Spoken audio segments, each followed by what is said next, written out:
The TELx Council is a local governance organization with authority over TELx operational rules, system health, and social well-being. Overview of the TELx Council is to accept, develop, and vote on TELx IP proposals, to change or introduce new elements to the TELx ecosystem, to alter TELx harvesting rules, and is responsible for generally representing the interests and informing their constituency in matters pertaining to TELx. The TELx Council is required to plan, finance, and coordinate implementation of improvements to the TELx ecosystem, regulate the flow of TEL issuance throughout the TELx ecosystem to be harvested by liquidity miners, introduce, alter, and enforce TELx operational rules, including harvesting, communication, maintenance, and construction. Vote on TELx IPs.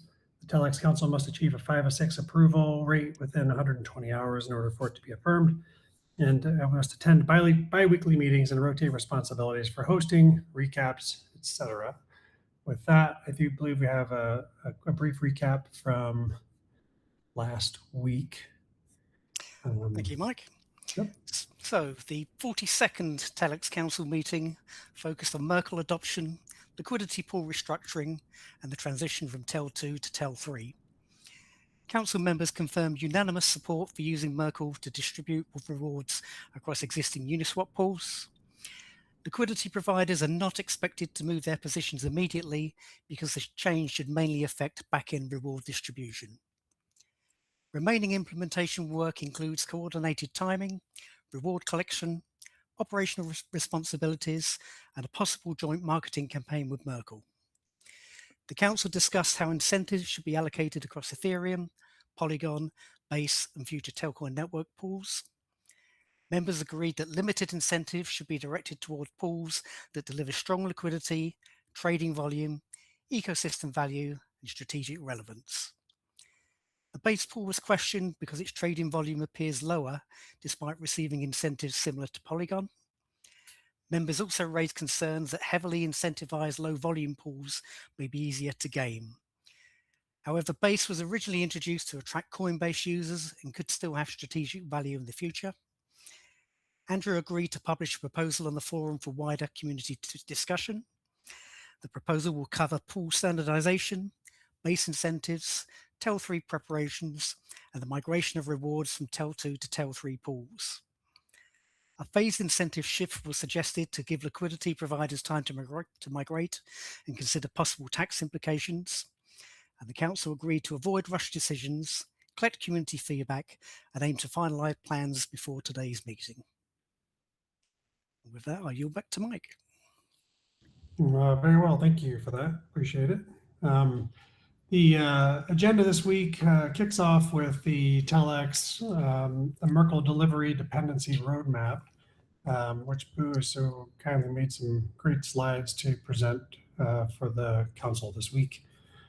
Boo, I think maybe, do you want to take the count on this, or? Yeah, if I can start, but obviously Sure. you guys can chip in. Sure.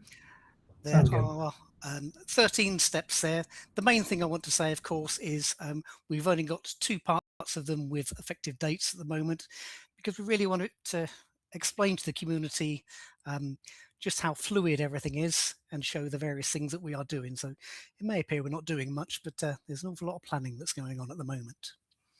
So I'm going to start with the first one, just mention it in passing because Andrew may have something to say in the next point. So last week or last meeting, I think we went through the TELx liquidity framework, mentioning the publishing to Snapshot. I won't go into the details, but the main thing that we need to do as a council, of course, is make sure we've got all the votes in place. And with various members on vacation, it wasn't the appropriate time to publish last week. We can review that a little bit later. But as you can see in blue, the things that are that do have dates, the TGIP snapshot, and we know that once that goes live tomorrow, and we'll discuss that a little bit later on as well, if everything goes well, then 7 days later, everything's passed there and we are potentially ready to begin the TEL v3 upgrade, although we may need to have a rain check and just discuss where we are with various exchanges and any other delays that we may need to get our ducks in a row before that begins. So looking a bit further, what we still need to do, one of the agenda items was Merkl API integration with Halil. Leo, I think you said you've confirmed that that piece is already done. Is that correct? Yeah, Halil's tested it, kind of done a first round of tests, so both on Base and Polygon, using the new UI, and that's all working so far, but he wants to do a bit more testing on it, Okay. just to be thorough, but so far so good. Okay. And step 6, the creation of the new TELx pools. Obviously, we will need the TEL v3 to have started, because we'll need that for the new pools. Step 7, Leo, we discussed internally the upgrade instructions. I guess that's still on your very busy plate, unless you're going to surprise me now. No surprises here. No surprises. Okay, yeah, that's fine. still on the plate. No, cheers. And after that, we're going to need to make sure that, obviously, in our previous communication with Merkl, everything was on the current contract addresses. We'll need to provide the new contract addresses, albeit the same contract address over multiple platforms. And then number 9 is where we need a bit more discussion for exactly what we're going to do for the making sure we've got enough rewards and liquidity on both the TEL v2 and TEL v3 rewards at the same time. So we're not quite decided whether it's as simple as 50-50, 60-40. We still need to discuss that a bit further internally, but again, we're going to need to wait for the TGIP snapshot to pass there. Once that's all decided, then the fun starts. We can start thinking of creating the first Merkl campaigns and then making the Merkl pools live on Ethereum, Polygon, and Base. And then a bit further down the line, of course, the proof of concept was already on the existing pools only.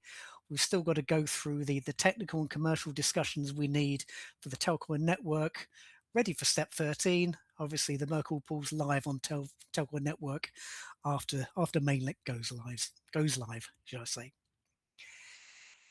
So let's open it up to the community, see if there's any questions there regarding the TELx Merkl delivery. I'm not seeing any questions coming in, but great job putting this all together, Boo. This is awesome. Really nice, easy way to look at what needs to be done. Who's leading the charge and all of that too. And again, the exciting part too is that 12 and 13. Once we get the network up and running, and we start getting pools incentivized on the Telcoin network. So, okay, thank you. So I've already been through the individual stages. Hopefully we can fill these in as we go along. And that leads us to the next agenda item, which was the TELx liquidity framework proposal status. I'll just move this out of the way. So Andrew, since we last spoke, you've obviously been through this in detail. Have there been any changes, and can you provide a status, please? Yeah, the latest update after the internal talks was really just around, like you said, just understanding that migration kind of period and what that's going to entail, right? So really, we just got to figure out that timing and what those percentages are going to be. And then moving forward, all of the incentives will essentially flow through this. And we'll be good to go moving forward. So I know we went through it, fully on the last one. You can kind of see in the top right, we posted it to the forum essentially right after our last meeting, which was 2 weeks ago, 14 days ago. I haven't seen any comments, or any concerns or anything like that. So it hasn't gotten too much community engagement. Looking at the views, about 30 people had reviewed it.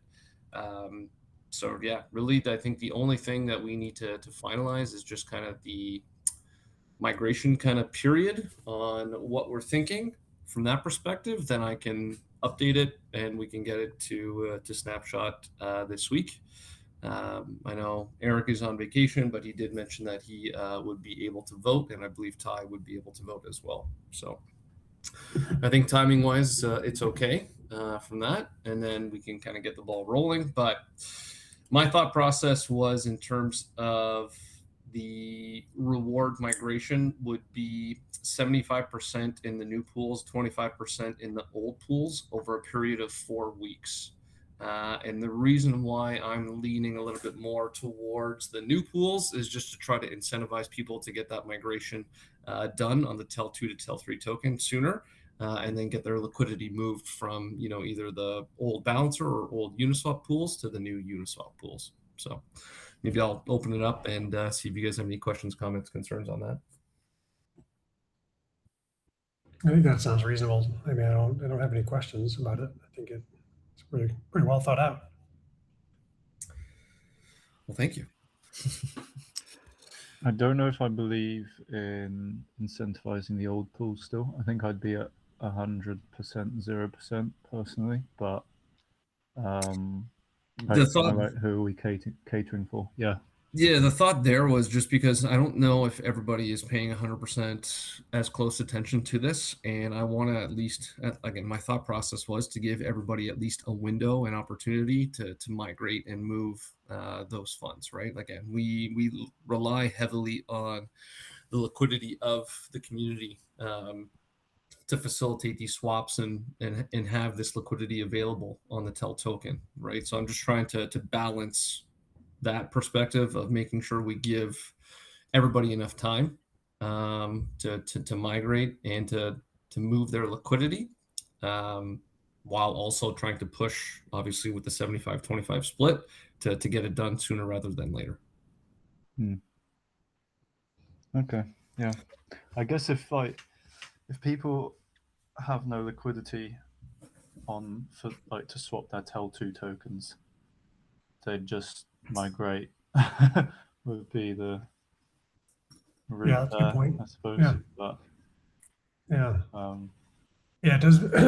Yeah, it does make sense for us to sort of push everybody to the new pools and the TEL3 token as fast as possible, rather than hanging on for another month. But and is there any technical complexity to changing the rewards distribution? Rather than just going to 100%, you're doing 75-25 if you make 2 changes rather than 1. Is that It would just be the campaigns that we would have to manage. So instead of having, say, 6 or 7 based on how many pools we have, we would just essentially double it to 12 to 14, right? We would have a certain percentage of funds available for the old pools that they're going to be facilitated, or at least the rewards will be facilitated through Merkl distribution.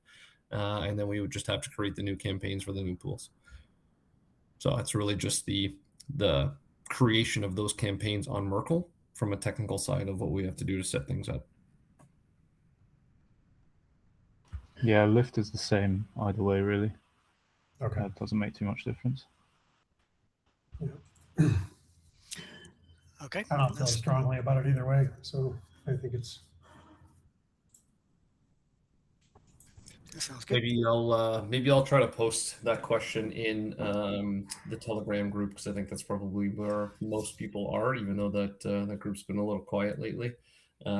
Maybe I'll post the question in there and just see what that general feedback is, and then we can kind of take some consensus from there over the next day or two, and then we can get the snapshot posted for maybe like Friday. Does that make sense?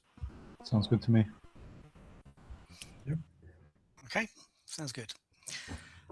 Next item on the agenda then. So TGIP2, this is really a reminder. First of all, hats off to Dali and all the work he's been putting out with the Telcoin Association tweets and things. You may have seen one. I think these are one of several that's probably gone out in the past few days. But obviously what we're talking about here is what Leo put up for the TGIP voting guide. Leo, do you want to say a few words about this and any last minute up-to-date pieces of information the community may need to know? Sure. I think it's got fairly good coverage. But yeah, basically we have 4 minor groups, and 2 of those groups will be voted on behalf of by TAO. So those are validators, and application developers. And then the two remaining groups is where we really need the audience participation, community participation, and those are stakers and liquidity miners. Liquidity miners, of course, are pretty central to this call. So yeah, if you are providing liquidity to a TELx pool, and make sure basically that you are subscribed in the case of Uniswap v4 pools, or staked in the case of balancer pools, which can both be done via the TELx website. And then once you are staked and subscribed, you are eligible to vote via Snapshot. So that's so the guide here is basically split into two. So that's your kind of voting eligibility, and then it goes into how to actually cast your vote. So voting power is locked at the time of the vote going live. So that will be tomorrow at 10:30 p.m. UTC, which I think is 6:30 Eastern or something. So this is basically, if you want to vote, don't go thinking I'll read this over the weekend and vote then. If you leave it till the weekend, you'll have missed the snapshot and your voting power won't be included, basically. So if it's not in place by tomorrow at 10:30 UTC, you won't have any voting power. So yeah, go ahead and read the guide. Similar setup for stakers. So if you're staking via the Telcoin app, make sure to delegate your vote, and then so the staking and delegation happens on the app, and then you kind of pick that up on your Web3 wallet, and then connect that to Snapshot to vote. So we need a 20% quorum, so every vote counts.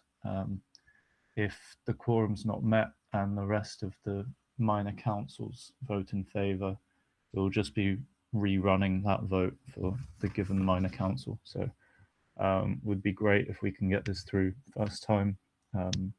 If not, it's not a disaster, but yeah, ideally we get good turnout and we can keep the ball rolling. Sounds good. Can you remember the actual figures off the top of your head? Doesn't matter if you haven't got them to hand of how many votes we need. Not off the top of my hang on now. We had earlier today around 1.8 billion TEL delegated. So that is basically ready to vote.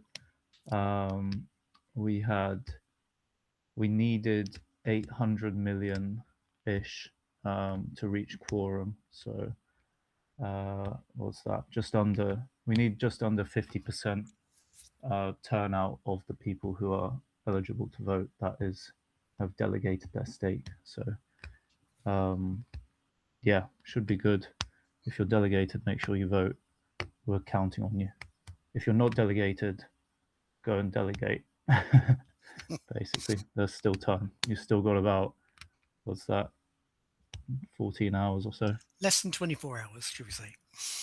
Yeah. We'll get it done. Yeah. So more that urgency. Leo, we have about 4 billion staked via the app. Is that about right? Let me think.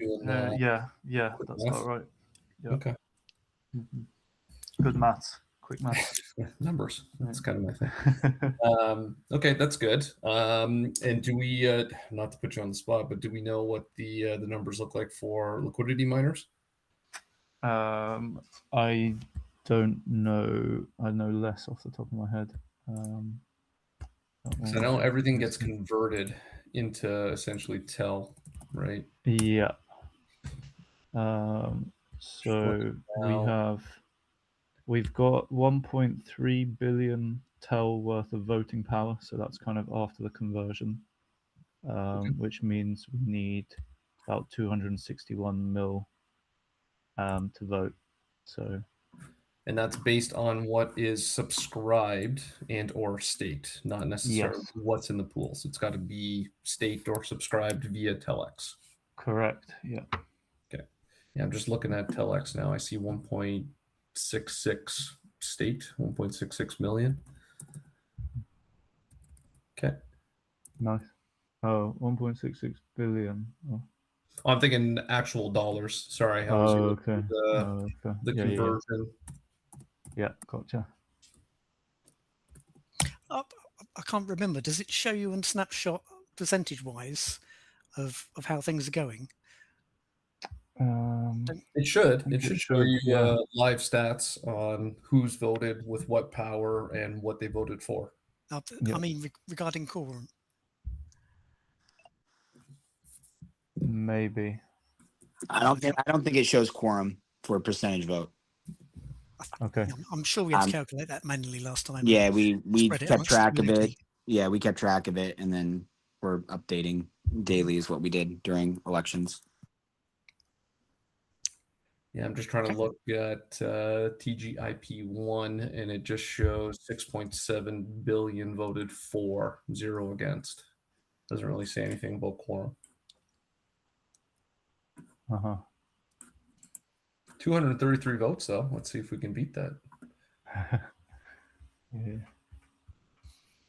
It's a fair bit less stake, though. It's 6 billion back then. 6.7, yeah. It's 3 years ago. Man, seems like a long time. That's crazy. I remember, I think Time flies when you're having fun. Parker for an event when that went live. Good stuff. Okay. Was there anything else we wanted to add on the voting side of things? I guess, Leo, maybe from your perspective. I don't think so. I think we've kind of covered it all. I'll let you know if anything springs to mind.